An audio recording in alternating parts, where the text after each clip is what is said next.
Volvemos al tema del coronavirus y del contagio, pero cómo contagiamos las ideas, cómo contagiamos lo que pensamos y cómo contagiamos lo que sentimos a partir de la información que tenemos del coronavirus. Horacio Bernardo, filósofo, va a desarrollar entonces esta pantalla de pensamiento crítico. Bienvenido, Horacio, un gustazo. Bueno, muchas gracias por la invitación. Y bueno, así como hay que tener cuidado, digamos, con el contagio del coronavirus, también hay que tener cuidado y hay que estar atento a toda la circulación que hay de noticias y de ideas que circulan a partir de todo este fenómeno. Hay dos tipos de encare, por lo menos dos formas bien diferentes de encarar este tema. Uno es desde el punto de vista técnico, médico, ¿no? Desde el punto de vista de qué significa el virus y también el tema de la epidemia o pandemia, ya vamos a ver. Y otra es desde el punto de vista de pensamiento, o sea, desde el punto de vista de las ideas que circulan. Básicamente lo que podemos hacer para analizar el flujo de noticias mientras ésta surge son tres cosas. La primera es analizar los discursos, o sea, qué tipo de argumentos o qué tipo de ideas están circulando. La segunda es el tipo de distorsiones que puede haber, porque fíjate que hay muchísima información y no solamente los datos son una cosa cruda, sino también que la recepción de los datos está permeada por toda una serie de distorsiones, falacias, sesgos. Bueno, ahora ya vamos a ver un poquito de eso. Y el tercer punto es analizar desde otra perspectiva, eso también nos permite el pensamiento crítico, los conceptos clave que están digamos, dentro del tema. En este caso, si hablamos de riesgo de coronavirus, lo que vamos a empezar a hacer es analizar más en profundidad el tema del concepto del riesgo y cómo se está tomando en este flujo de noticias particularmente este concepto y cómo empiezan a aparecer todas esas ideas y distorsiones, ¿no? Arranquemos entonces. Cuando empezamos con riesgo, lo primero que tenemos que pensar es una cuestión absolutamente humana, porque eso es algo que está en el fondo y es el sustrato, digamos, de lo que nos interesa. La cuestión del riesgo de perder la vida, ¿no? Porque esa es la cuestión. Yo aquí puse dos imágenes bien diferentes, el cuadro de Juan Manuel Blanes, ¿no? El tema de la fiebre amarilla. Vos fíjate que esto no es nada nuevo. En este cuadro, que es de 1871, aparece ya la idea, ¿no?, de la muerte, de la epidemia, de la fiebre en este caso, y que incluso cuando se exhibió por primera vez este cuadro en Buenos Aires en 1871, causó bastante conmoción, porque muchos de los que estaban observando el cuadro también tenían familiares que habían muerto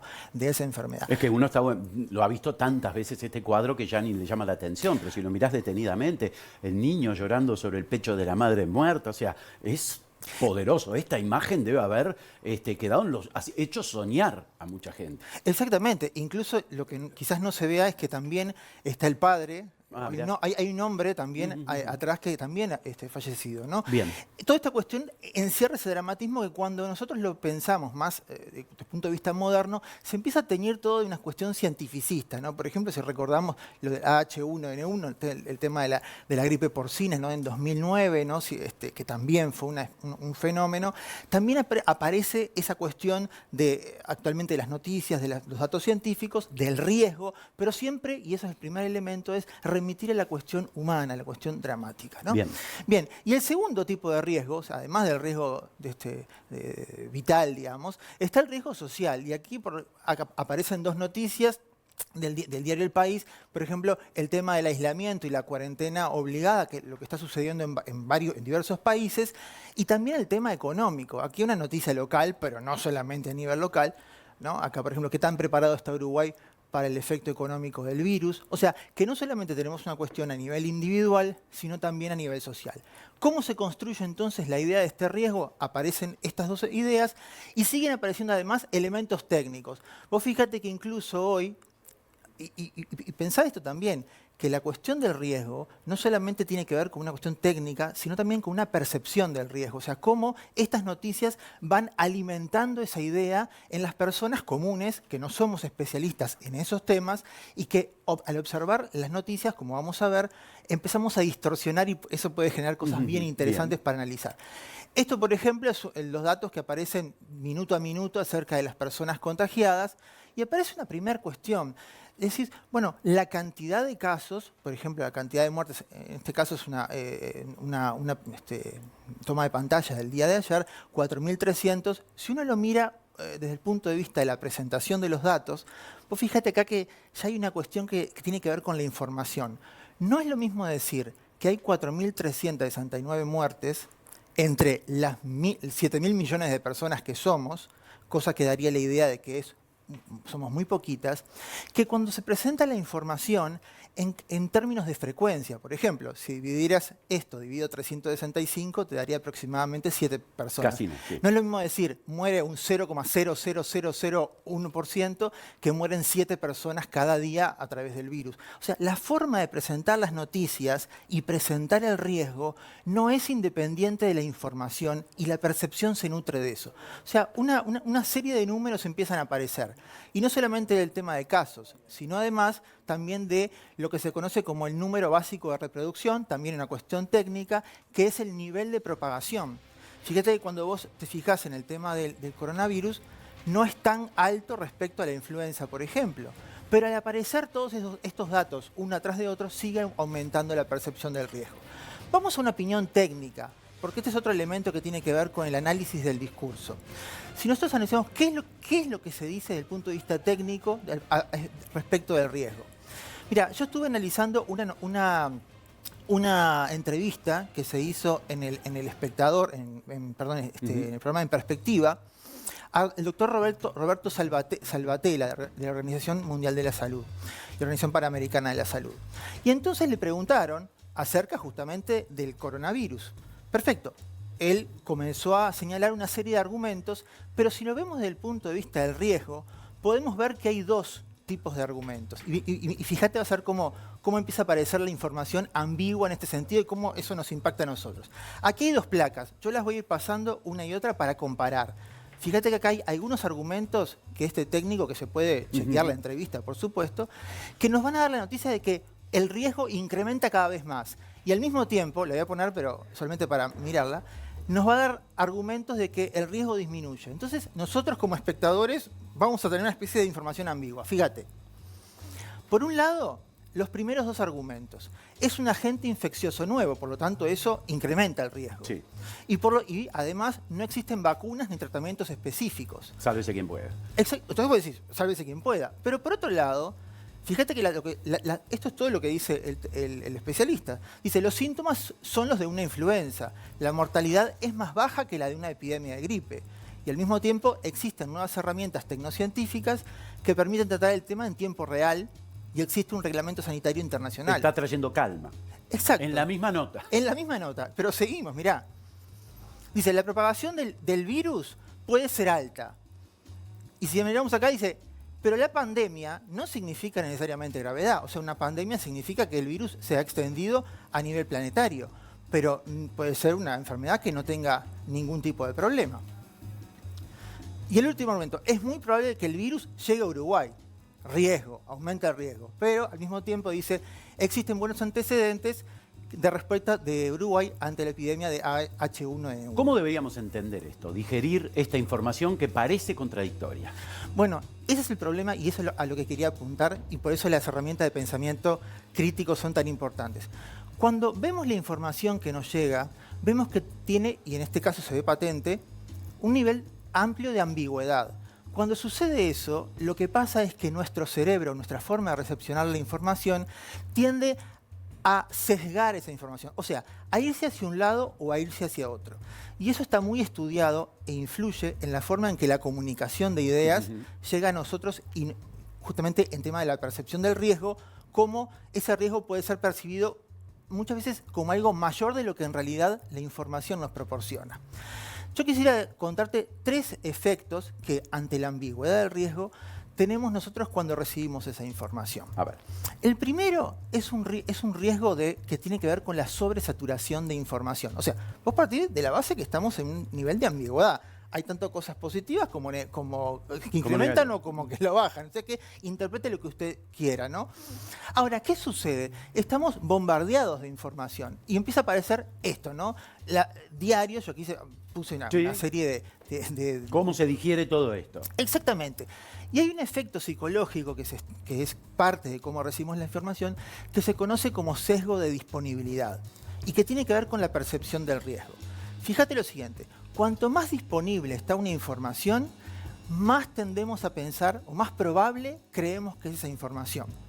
Por ejemplo, en este caso, si todos los días estamos recibiendo información acerca del minuto a minuto, de cómo el virus avanza, de qué es lo que sucedió en Italia, qué es lo que le sucedió a determinado actor, si se contagió, si no se contagió, en fin, más allá de que el caso sea uno o muchos, el tema de que ocupe mucho tiempo en televisión, de hecho, esta columna está contribuyendo a eso, o sea, es parte de esto mismo, el tema que esté expuesto en los medios, este tema insistentemente, da el efecto de que el riesgo es mayor. O sea, podría haber muerto 1 o 5, pero si aparece más tiempo en los medios, el efecto de riesgo es mucho mayor. Esto es por el sesgo de disponibilidad.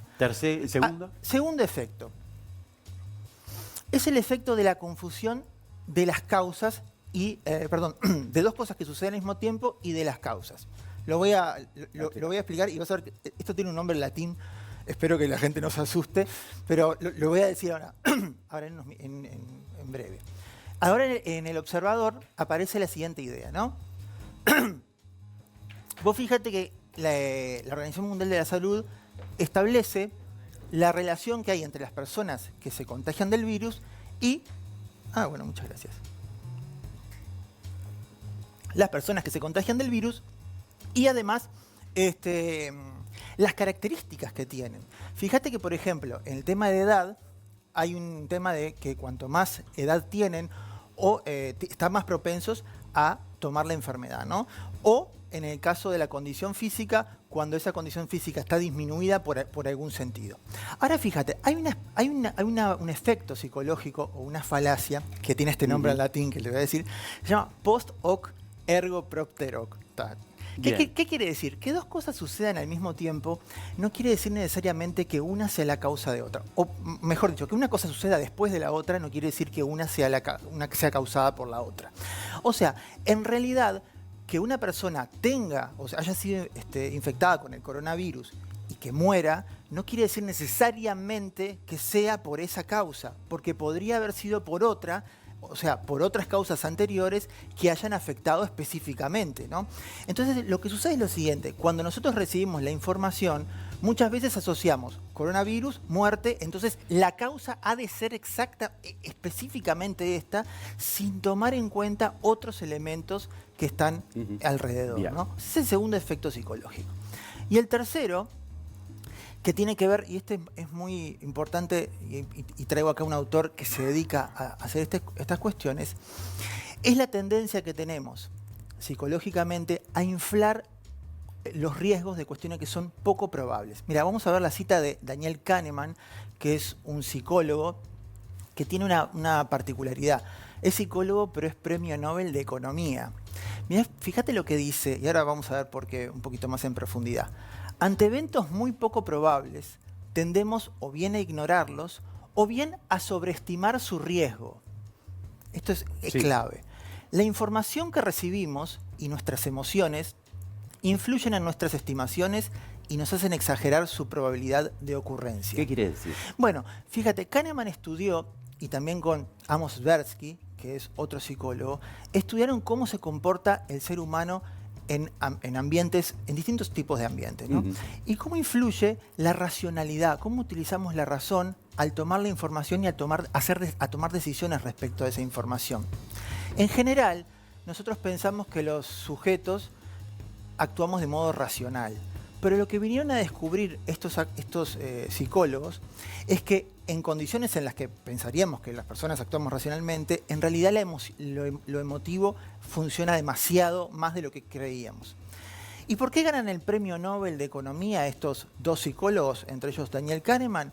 Porque estudian el comportamiento racional en algo muy específico que son las bolsas financieras. Ellos estudiaron que cuando los inversores están en las bolsas e invierten en determinadas cuestiones, se dejan llevar por el riesgo de un modo que no es racional. Por ejemplo, si hay una leve noticia de que podría haber algún peligro, eso genera una sobrereacción mucho más desmedida de la que realmente la probabilidad diría. Por ejemplo, si vos tenés una probabilidad en 1 millón de que si al pasar por la esquina te pueda, no sé, pisar un auto, racionalmente no te debería preocupar, pero el efecto psicológico del hecho de que a vos te digan, mirá, tenés una probabilidad en muchísimas de que ahí te pise el auto, entonces vos vas a decir, no, quizás por ahí no paso. Aunque racionalmente no es lógico que vos razones así. ¿Qué es lo que sucede? ¿Qué es lo que sucede entonces? Que cuando esas percepciones de riesgo aparecen en los mercados, el impacto es mucho mayor. Y fíjate que esto tiene que ver, acá en este caso del lunes, pero esto se siguió desarrollándose, el caso de la influencia que tiene toda esta cuestión en los mercados internacionales, ¿no? O sea, más allá de que hay otras causas, hay efectos psicológicos que nos hacen entender que la sobrereacción es parte del efecto que es esperable dentro de las bolsas internacionales, e incluso estos dos autores les dieron el premio Nobel justamente por estudiar ese tipo de cosas. Horacio, para cerrar, y vamos a compartir contigo y con la audiencia una imagen, ¿no?, que tiene que ver también con cómo viene el riesgo, porque cuando uno ve de repente zonas de guerra, zonas de desastre, obviamente la presencia de cadáveres, de personas, de refugiados, nos preocupan. En cambio, ahora vemos que no hay nada. Esto es riesgo también. Exactamente. O sea, y tenemos que tener en cuenta dos cosas. Creo que... Esto, perdón, esta Sí, Fontana sí. di Trevi, ¿no?, en Italia, en Roma, lo vemos en estos momentos. Este es un lugar que hoy debería estar lleno de gente, haciendo cola para acercarse al borde. Esto es las 2 de la tarde en Roma. Esta es la situación. Por eso digo, el riesgo acá aparece por ausencia. Exactamente. Hay dos cosas que me parece interesante, y en las imágenes, ahí esa imagen también es elocuente, pero son dos tipos de abordaje diferentes, y eso me parece que es interesante verlo. Uno es el tema del riesgo desde el punto de vista técnico, o sea, lo que un técnico puede decirte, mira, vos tenés esta enfermedad tiene este riesgo de contagio, o hay una cierta cantidad de casos en una población, en fin. Esto es una cuestión técnica, la cuestión que tiene que ver con el virus en sí mismo. Y otra cuestión es el tema de los discursos que se construyen a partir de las noticias. Y esos discursos son también otra forma de propagar cuestiones que tienen que ver también con cómo se puede distorsionar y cómo no solamente el riesgo, sino la percepción del riesgo provoca efectos reales. Por ejemplo, en el tema ahí lo que se mostraba en la Fontana di Trevi, o en el caso de las bolsas internacionales y sus efectos reales y concretos. Horacio, muchísimas gracias entonces por prestarnos este nuevo lente para ver la realidad o entender cómo la vemos y utilizamos entonces estos lentes. Gracias nuevamente, nos encontramos la próxima.